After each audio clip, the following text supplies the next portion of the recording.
هل في بعض الناس تقول لي انت ينفع تحقن بوتوكس وانت لا، ولا متاح لكل الناس؟ لا، ما دام عندها تجاعيد هقدر احقن، بس فين؟ ليه بقى انا مش اي حد يحقن لي بوتوكس. ليه؟ زي ما قلنا في الفيلرز، فيلر إن ده كان anatomy. حكايته حكايه. يعني فين العضلات بتاعت وشك؟ هحقن فين؟ بيجي لنا بقى مشاكل كتير قوي. عمري ما انسى البيشنت اللي جات لي، هي حقنت بوتوكس وجات لي انا بعد اسبوع.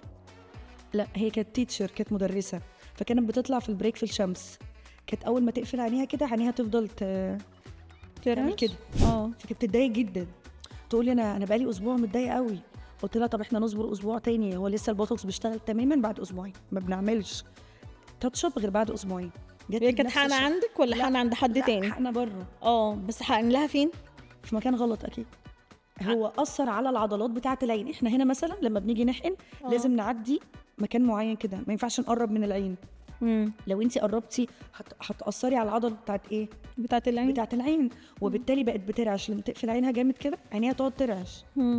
وللاسف بقى ان البوتوكس ملوش ماده تدوبه، يعني لو اتحقن في مكان غلط. انا قلت لها خلاص انتي هتتحملي، والميزه ان هو 3 شهور والموضوع بيتحسن، وممكن قبل كده.